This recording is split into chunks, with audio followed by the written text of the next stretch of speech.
really the health of the gut microbiome is what I like to focus on with my patients when we start talking about diet, because the gut microbiome, in order to be healthy, it needs to be diverse.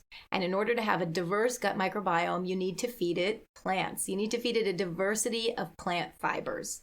You are listening to Veggie Doctor Radio, and this is episode number 175. Welcome to Veggie Doctor Radio. I am your host, Dr. Yami, board-certified pediatrician, certified lifestyle medicine physician, certified health and wellness coach, author, speaker, mother, wife, and human being. I passionately believe in the power of diet, habits, and mindset in sparking and sustaining well-being and joy in our lives. This podcast combines expert interviews and thoughtful monologues to explore plant-based nutrition, lifestyle medicine, parenting, mindset, and other exciting and fun topics. I hope that these episodes inspire you, uplift you, and equip you with the knowledge and tools to live your best life. Are you ready to get started? Let's do it. Hey there, veggie lovers. I hope you are having a very plantastic week. Welcome back to Veggie Doctor Radio. I have another plantastic guest for you today. You're going to love her. Her name is Dr. Sunana Sohi. She is so cool. She is a board-certified gastroenterologist, but she is also an aerial circus artist. Have you heard of that before? It's those people that do all those things up in the air with silks and ropes and things like that. So we're going to hear more about how she got into that, but also her journey into plant-based nutrition. Remember that the information on this podcast is for informational and educational purposes only. It is not meant to replace careful evaluation and treatment. So if you have concerns about you or your child's eating, nutrition, or growth, please consult a health professional. Dr. Sunana Sohi is a board-certified gastroenterologist. After receiving her undergraduate degree with honors at Harvard University, she completed medical school at Tufts University before moving to Chicago for residency at the University of Chicago and GI fellowship at Rush University. She now practices and raises her family in her hometown of Louisville, Kentucky. Her clinical practice and medical speaking engagements focus on plant-based nutrition and healthy lifestyle habits and their power to treat and potentially prevent chronic GI illness. She is very passionate about wellness and uses her spare time to promote healthy lifestyle habits on social media. You can find her on Instagram and Clubhouse at sunanasohi.md. That's SUNANASOHI.MD. In addition, Dr. Sohi is a wife and mother, and in her free time, she performs as an aerial circus artist. She believes in the power of play and the importance of constant learning, challenge, and growth, which led her to aerials and various other activities to keep her life joyful and keep her present. I really loved getting to know Dr. Sohi. I first found her on Clubhouse, and I just knew that she would be a fantastic guest for this show. And in this episode, we talk about her journey into plant-based nutrition, of course, some interesting GI things. Hopefully it's not completely new to you, but if so, I hope that you will really take it to heart because everything that she is saying about gut health is so important. But then we learn about what an aerial circus artist is. We talk about play. We talk about making sure that we're spending enough time for ourselves so that we can bring more joy and give more to our friends and family. It's a great episode. I know you're going to love it. Veggie lovers, thank you so much for coming back week after week after week. I appreciate you so much. Please feel free to reach out to me, Yami at dryami.com, spelled out DOCTORYAMI.com. If you have ideas for other episodes or other guests that you'd like me to interview. Thank you so much. I hope you have a very plantastic week. And now on to my interview with this fabulous guest, Dr. Sunana Sohi.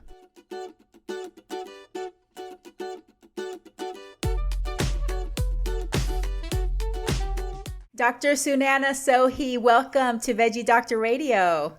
Thanks for having me. I'm really excited to talk with you today. Well, it was such a pleasure meeting you on Clubhouse. I've met lots of cool peeps on there. And what I love about Clubhouse is you can really listen to how people talk and hear the passion in their voice. And so definitely I was attracted to you, but also you have a very interesting story. So I'd love to just launch straight into it. Tell us about your plant-based journey. How did you discover plant-based nutrition? And when were you inspired to give it a try?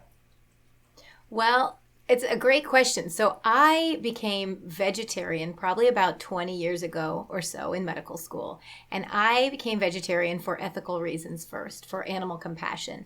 And honestly, my whole life, if I thought about where my food came from, I had trouble eating it, right? So like many people, I just didn't think about it. And in my early 20s, I decided I couldn't stop thinking about it anymore. That didn't feel authentic to me. So at that point, I became vegetarian.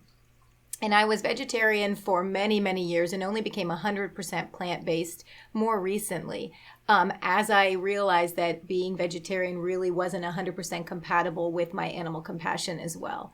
And so basically I've been vegetarian and now 100% plant-based or vegan for the animals and for the environmental impact. And only after becoming 100% plant-based did I actually realize its health benefits on me, which is crazy to think about because I became vegetarian in medical school. And in medical school, we really, as you know, we really don't get a lot of training on nutrition. And I'm a gastroenterologist, so I am what people would consider a gut health expert. And even in my GI fellowship, we maybe get a couple weeks of introduction to nutrition. But that nutrition is more about tube feeding and how to feed people with pancreatitis rather than actual nutrition for good health. So really what became as a journey for others, for the environment, for animals, actually became something that I realized was good for me, good for my own nutrition and health, because I had to discover that on my own afterwards. And once I realized it, I started shouting it to the rooftops. And as we met on Clubhouse, you know that I'm passionate in speaking about it. That's so cool. And I feel like that's the opposite of a lot of people I talk to, because a lot of people I talk to, they start with the health or something that happens to them that it inspires them to try it for themselves. And then they find the compassionate, environmental, ethical reasons. But you started with the ethical side, and then you're like, oh, well, this is cool. It kind of helps with the health stuff too. Tell me a little bit more about GI training, and I've heard you talk about this in Clubhouse as well. Obviously, when you're a GI doctor, things can get pretty extreme. Like you have people that need to be on tube feeds, and so they're being fed in an atypical way. And so you need to learn about those kinds of things. But what is the overall feeling? Is there a gist in GI fellowship about how important baseline nutrition is, or is that talked about at all? Not much. And it may have changed now because I finished my fellowship over 10 years ago. But when I was in training, not really. Not really. I mean, we focus, as you know, in medicine in general, you focus on the disease process, you focus on knowing some of the causes and some of the preventable causes, and then you focus on medical treatment, mainstream medical treatment. And so really, in terms of holistic health or nutrition to prevent disease, that's not really the focus in medicine in general, but definitely not in GI. And especially in my GI training, a lot of our training needed to be focused on learning how to do endoscopic procedures, learning how to do colonoscopies and upper scopes, and how to diagnose disease and then prevent disease by removing polyps, let's say, to prevent colon cancer. So the focus was more on that than on, well, how do we eat for a healthful lifestyle? How do we eat to prevent? What are some of the, dietary changes we can make to reduce the risk of colon cancer, for example? Yeah. It's so interesting because it's true. As physicians, I really want you to be able to go in and remove a polyp. I have a polyp. I want you to be specialized in that area to treat my disease if it were to occur to me. However, I feel like people do expect physicians to also know the preventive side and to be knowledgeable about, well, how should I eat to prevent polyps in the first place? How should I eat to prevent this IBS that's been bothering me, Absolutely. So. And they should. That is something that should be in our wheelhouse. And I think a lot of us do have it in our wheelhouse and are growing in that way. Yeah. Yeah. Okay. Well, Now that you have learned about plant-based nutrition, tell me about the ways that you've been applying it to your profession. Well, I talk a lot with my patients about the gut microbiome. So that's something that I'm really passionate about and interested in. So for those that don't know, the gut microbiome is the trillions of bacterial, viral cells that live, fungal too, that live in our intestine, in our colon. We have more of those cells in our body than we do human cells. So we are predominantly made up of these other organisms. And we've known that. We've known that we live in a symbiotic relationship with them. We've known that they do things for us like produce vitamin B, vitamin K. They produce substrates called short chain fatty acids that actually nourish our colon cells. So we've always known that these gut bacteria have been good for us, but we didn't really know how good they were for us outside of the digestive tract. Like, it doesn't just stop there. They produce neurotransmitters. Dysbiosis, or an imbalance in gut bacteria, is associated with things like depression, anxiety, heart disease, inflammation. So really, the health of the gut microbiome is what I like to focus on with my patients when we start talking about diet, because the gut microbiome, in order to be healthy, it needs to be diverse. And in order to have a diverse gut microbiome, you need to feed it plants. You need to feed it a diversity of plant fibers. So that's what we try to talk about. It's not so much, being 100% plant-based is what I stand for, but not everybody wants to do that. And I don't want to force everybody to do something they're not ready for. But everybody can increase the diversity and the amount of plants in their diet without necessarily depriving themselves of other things that they've come to enjoy. Yeah. Well, there's plenty of room for Americans to do that, because currently one of the latest studies that came out showed that children 18 and under in the United States are deriving 70% of their calories from ultra-processed foods currently, 70%. And on average in the United States, it's about 60%, like 58% for all humans in the United States are deriving about 60% of their calories from ultra-processed foods. So yeah, there's a lot of room there for growth and improvement. And I agree with you. We don't have to go 100%, and it's not realistic to expect everybody to be able to do that because of personal preference or other reasons. But there's so much opportunity to add more whole plant foods. There's so much opportunity. And I love that you are emphasizing this need for diversity. I think that's going to be one of the key words of, these coming years, is getting a diversity of plant foods in our diet, and how we can do that in a way that is highlighting abundance rather than trying to see it as a restriction. I agree. What do you see as the biggest threat to GI health and wellness right now? I think, since we're talking about nutrition, I think that's what I'm going to focus on in our conversation, just because I do think our standard American diet, as you said, is ultra processed. The two most predominantly eaten vegetables in our society are potatoes and tomatoes, but they're in the form of French fries and ketchup. Right? So our standard diet really is a big threat to our GI tract health. And again, just because we talked about the gut microbiome, the diversity of whole plants really just is not there the way it could be. It's definitely, a lot of people try for it. And I think we're moving in the right direction as we raise awareness. But I think that the busyness in our life, right? People think, well, I don't have the time to prepare a healthy, fresh meal every single day, or the concept that it's more expensive to eat fresh, healthy foods. So fast food, convenience food is cheaper. It saves me time. We're just going to do it. And the idea that that is food, because I often don't even think about those calories as really being food in the way that it nourishes your body, that idea needs to go. So I think that's the big challenge, is just kind of resetting how we look at what we put in our body and making it easier for people to make healthful choices on a regular basis. Yes. And I think a lot of it is just habit too. And I think of back when I was younger and I used to watch television, because I don't really watch TV anymore, but just remembering the advertising and how it can be very misleading, because one of the things that's most commonly advertised on children's programming is cereal. and they'll say things like part of a balanced breakfast, and so you get My this kids idea, love okay, that.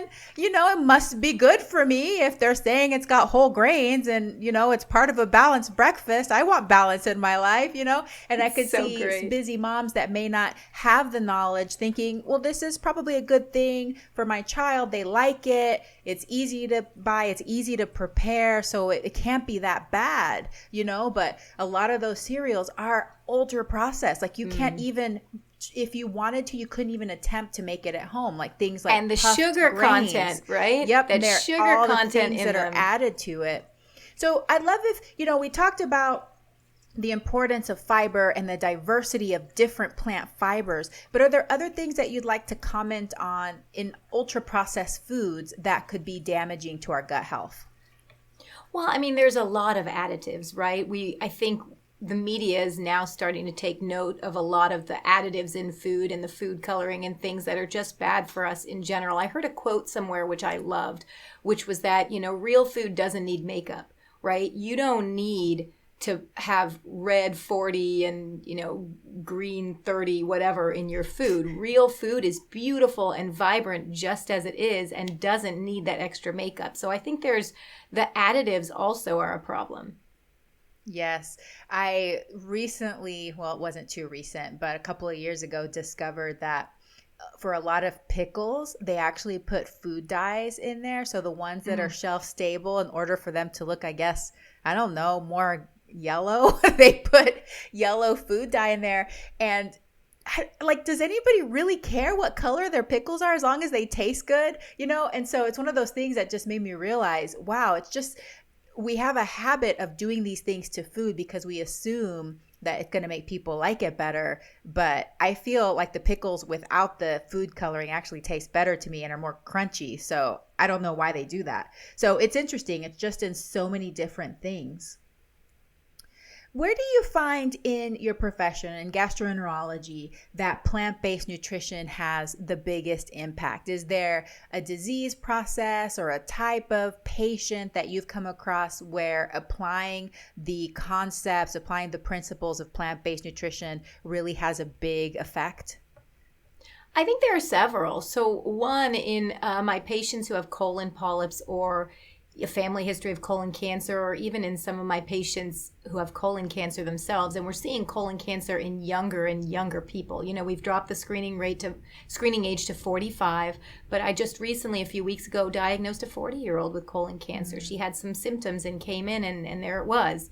I talk a lot about a plant-based diet there because, as we said, those gut bacteria produce short-chain fatty acids, one of which is called butyrate, and butyrate is protective for the colon cells. And there have been studies, that look at a plant-based diet or a plant-forward diet in terms of reduction of colon cancer risk. And we do know that diets that are high in red meat, high in processed foods, are associated with a higher rate of not only colon cancer, but cancers in the whole body. So for sure, a whole foods plant-based diet is protective there.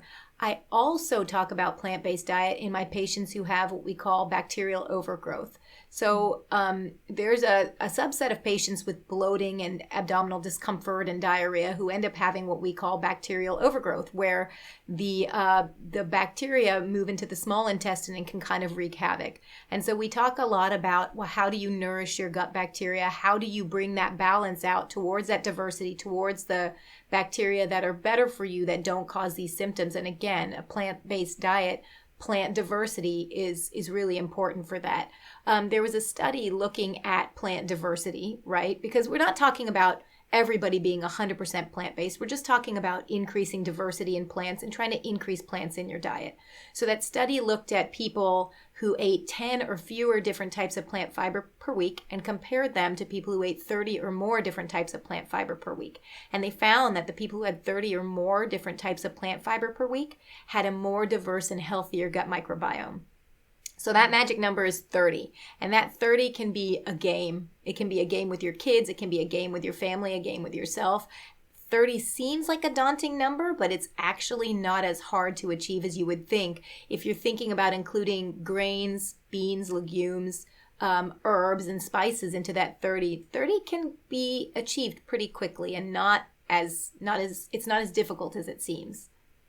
Yeah, actually, I feel like I hit it I can probably get 30 in a day usually. Because you add the different nuts and seeds, different kinds of fruits, different kinds of vegetables. I mean, and it's just delicious and I love it. So It's really fun to try to do that. I've counted that before and it's really fun.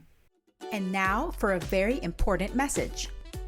Hey mama, if you are feeling frustrated about mealtime battles, worried that your child isn't eating enough or eating enough vegetables, afraid that your child is going to get some awful deficiency or disease because of the lack of diversity in their diet, I wrote a book that might be for you.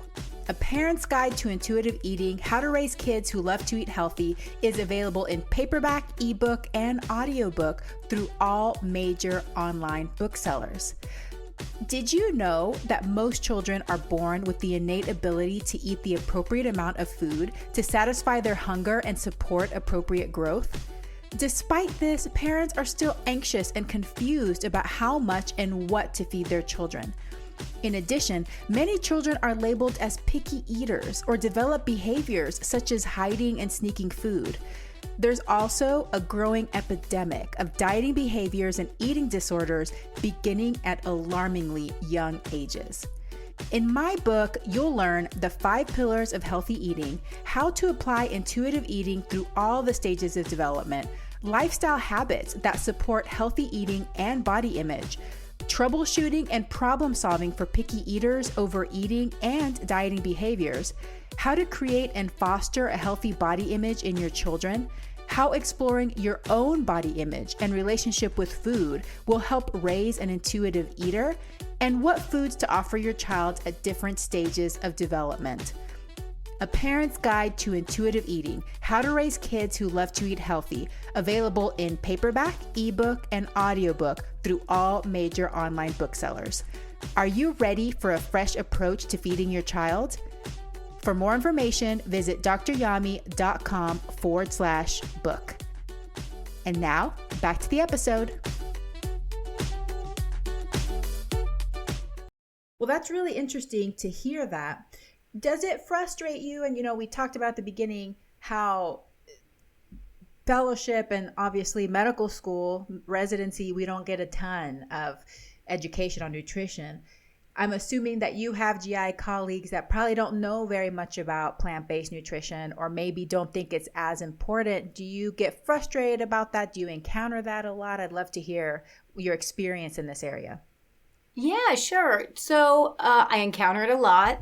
And no, I don't get frustrated. And the main reason I think I don't get frustrated is I feel like it would be hypocritical for me to get frustrated. I mean, I came across my plant-based journey not for health purposes. As I said, I didn't really know until I became 100% plant-based. And then I was vegetarian for many years, not for my health. So it really wasn't even on my radar until more recently. So I think it would be hypocritical of me to find that frustrating that my colleagues don't necessarily see the same way I do when we look at these issues.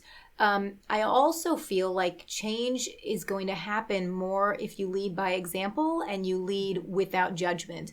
And the example I'll give is one of my nurses that I've known for a long time has been plant-based longer than me. I mean, I've been vegetarian for many, many years. But whenever we talk about I'm doing procedures and we're talking about things that we're cooking for our family. Never once did she express judgment that I was talking about, using some dairy here or some eggs here. And so I felt safe, like talking with her as I was starting to approach more plant-based substitutes.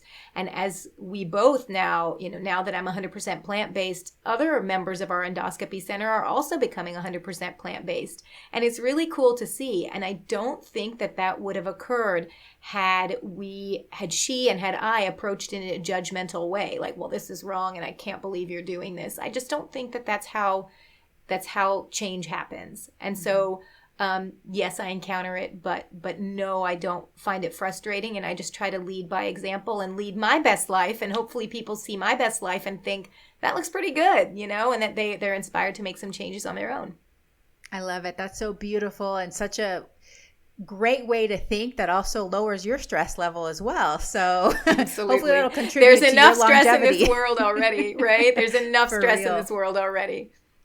I thought of another question that comes up a lot, and I feel like because we've gone back and forth several times on this issue, I'd love to hear your perspective and what you're telling patients about this. But probiotics, so and even in pediatrics, we were very pro probiotics to after giving antibiotics or even viral gastroenteritis, things like that. But now with latest studies, it shows like that's maybe not the best thing to do for the majority of patients. So what are your thoughts on who should be using probiotics and whether the general population would benefit from probiotics or not?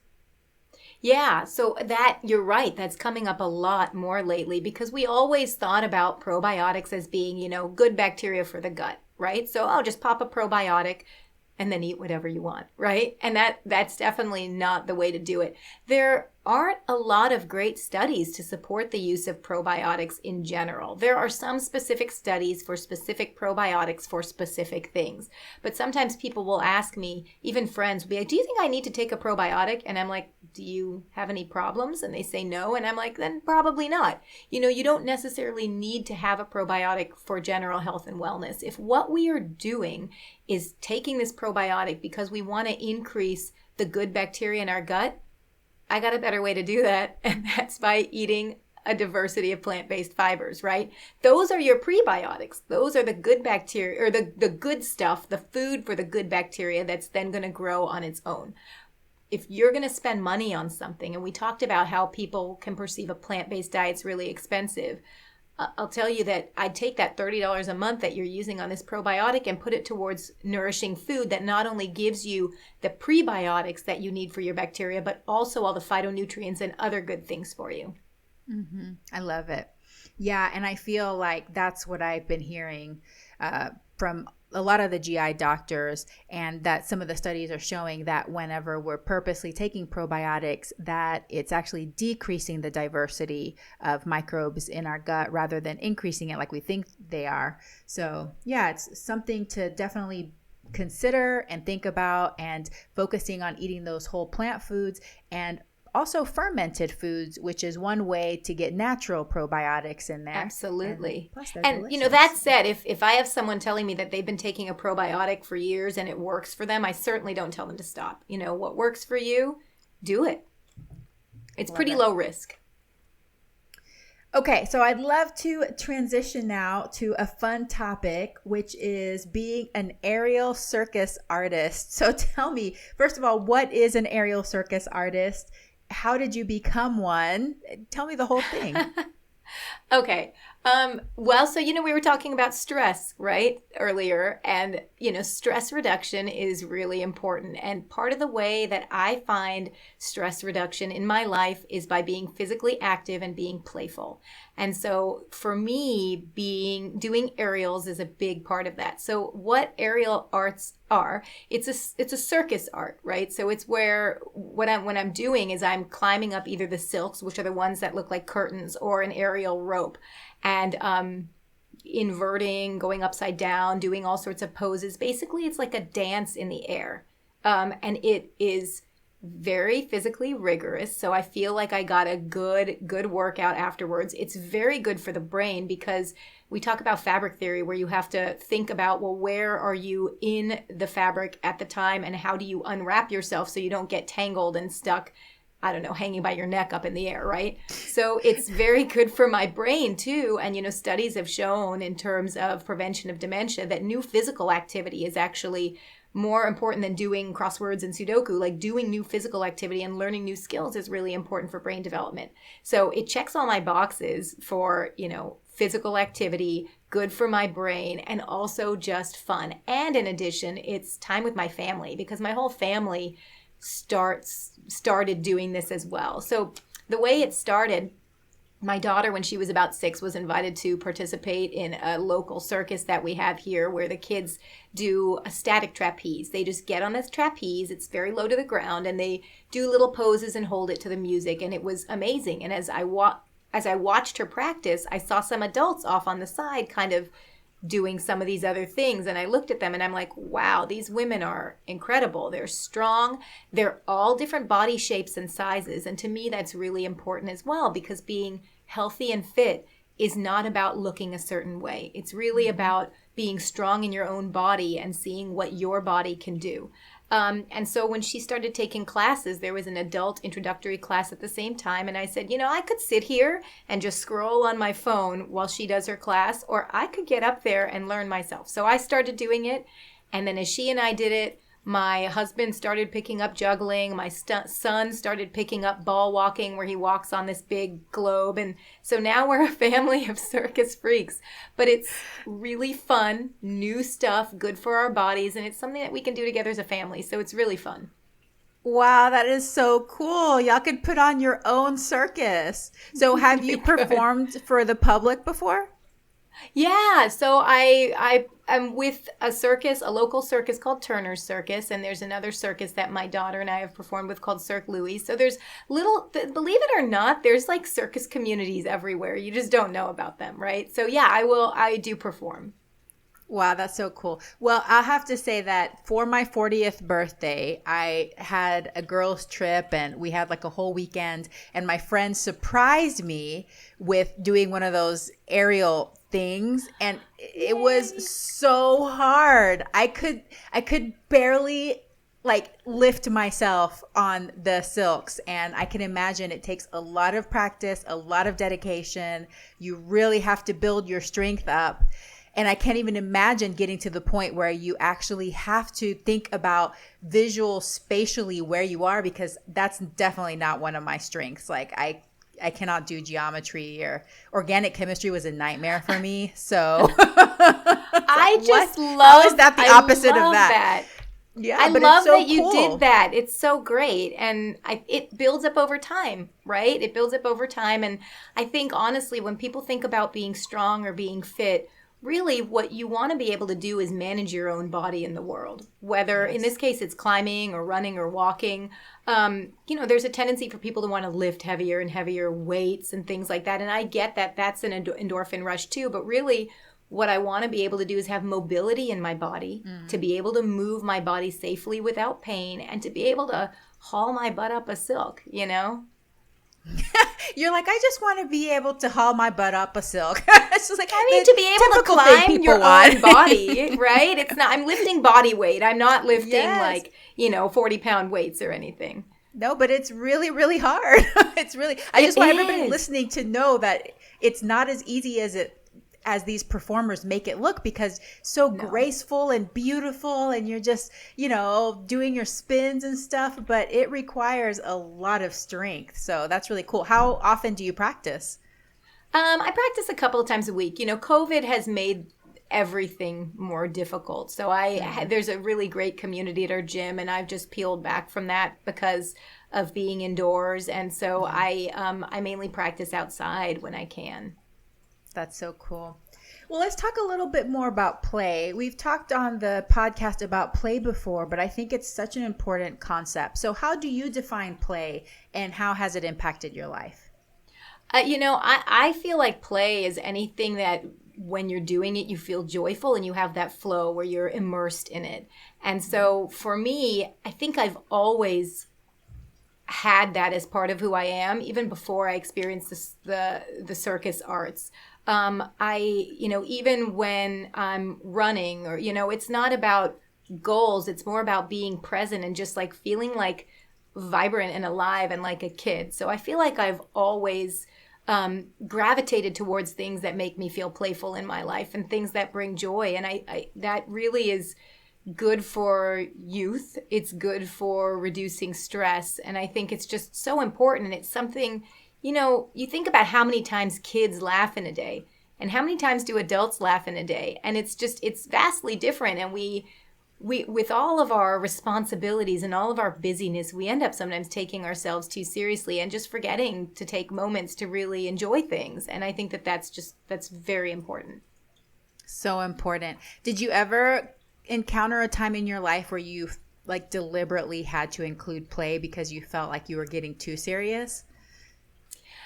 Not in terms of discrete moments in my life, but on a daily basis, I do feel part of the reason I do like the circus arts or going for a run is because those are my moments where I can be present and release endorphins and play and be silly and laugh and like mess up and no one cares. And so I feel like I just need that on a regular basis in order to be my best self for my patients, myself, my family. Mm-hmm. Yeah, I love it. I have found that as I've gotten older, I've had to be very deliberate about it because I am an intense person. So I tend to get a little too serious and take life a little too seriously sometimes. But I notice when that's happening because I don't feel good. You know, I might be achieving all kinds of goals and getting a bunch of stuff done. You know how we adults, we want to mark off all our to-do list. Yeah, but check, at the end check. of the day, you don't feel good. You feel stressed. You feel unhappy. You don't have that joy. So sometimes we have to be deliberate about, okay, what does bring me joy? What do I define as play? Because every person has a different way that they like to play. For me, I love drama. So I just happened upon a friend who invited me to do an improv class that she just happened to do. It's not her thing that she usually does. And I remembered because I had been in drama since I was in junior high. And this was all on my own. Nobody encouraged me to do it. I wanted to do it. So this comes from like the bottom of my soul that I love doing this stuff. And then I found that there was an improv little club here. And this weekend, I'm going to do a full day improv class with learning some master lessons that I've never learned before. And that's so much fun. That's completely immersive because when you do improv, you really have to be in the moment. You have to be like quick and start thinking. And I laugh so hard at some of the things that happen. And so I really had to be deliberate. So I think for some people, especially the intense, serious types like me, you have to sit down, make yourself a list, be like, okay, what is play for me? What brings me joy? And how can I start to incorporate more of this into my life? So I'm glad that it's so natural for you and you've always had that as part of your life because it probably does keep you more joyful and calm and centered. Well, I will say I agree with you, especially as a working mother, very busy. You do have to force that time. Although it naturally, I want it, I sometimes have to still make it happen because if I don't make it happen, then I feel a little bit depleted, right? You hear that you can't fill someone else's cup if your cup is not full. And filling your own cup can be a lot of things for different people. But I think finding ways to create joy and play for yourself and be immersed is really good for all of us. I love that you do that. That is so cool. Yeah, it's super, super fun. Well, maybe someday I might take up some aerial arts. Ooh. See if I get strong I'd love enough. that. I don't know that I could take up improv. I know. It's definitely one of those things. Like, I love public speaking and I love performance, but I feel like it's a very small percentage of people that enjoy it and aren't super scared by it. But even sometimes for me, it scares me. Like there have been some games and assignments that we've done that I'm just like, oh, that makes me a little uncomfortable. But I see it as a fun challenge. Okay, let's see how I can do at this and how I can bring this character alive. But I'm still learning. It's a beginning of the journey for me, but I'm excited to continue to explore it. But I definitely encourage everybody listening to think about that because just like you're saying, if we get depleted ourselves, it takes the joy away. And I feel like we're not able to give as much as we want to others. If we're just completely just giving everything we have to everybody else and all our duties and our children and our work, then over time, that light gets dimmed. We have less and less to give. So it really is a way to refill our cup so that we can give more.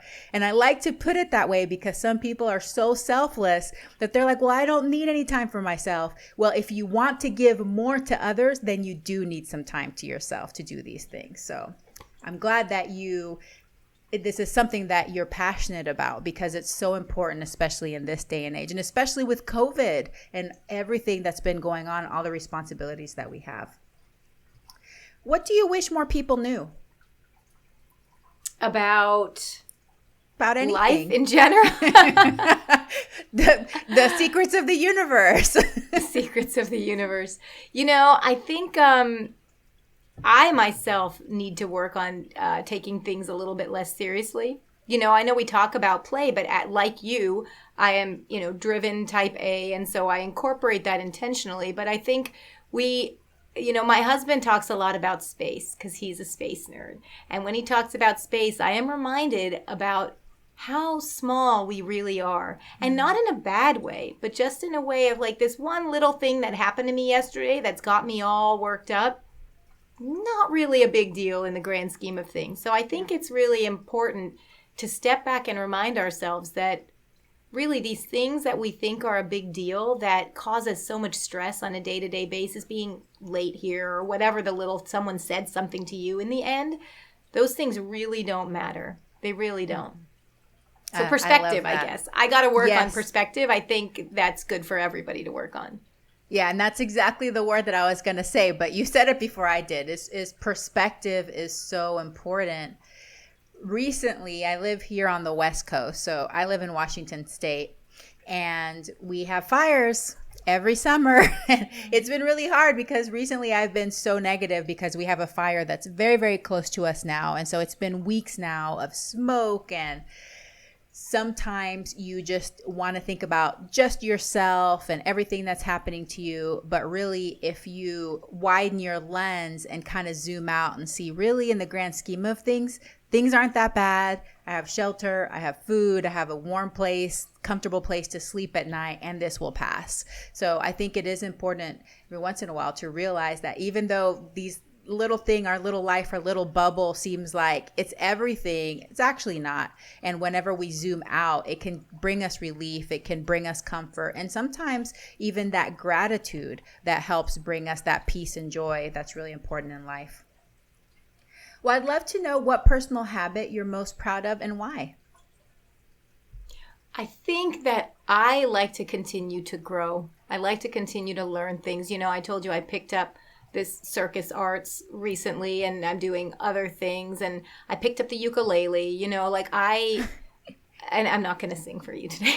But come on. I think the desire to constantly learn, the desire to constantly grow is something that I think I'm really proud of, because I'm constantly growing in my career field. I'm constantly learning and trying to bring new things to my patients. I'm trying to grow constantly as a parent, not always parenting the way I always have, trying to learn and do different things and be the best, parent that I can be. And, just growing in life, right? Like trying to learn as much as I can, learn new things, do new things, having a big bucket list. I think that also keeps life exciting and keeps you creating new goals for yourself or new things to look forward to. So I really like that I constantly have things that I want to learn and want to learn how to do. That's beautiful. And that's such a great perspective, because the truth is about life is that life is dynamic. And when you said parenting, I think that's the best example, because we start out with these little babies and everything, it seems so difficult at the beginning, and then it changes and there's a whole new set of challenges, and then it changes again and it's a different set of challenges, and some things are easier and some things are harder, and you're constantly being challenged, you're constantly growing and you're learning, trying new things as a parent.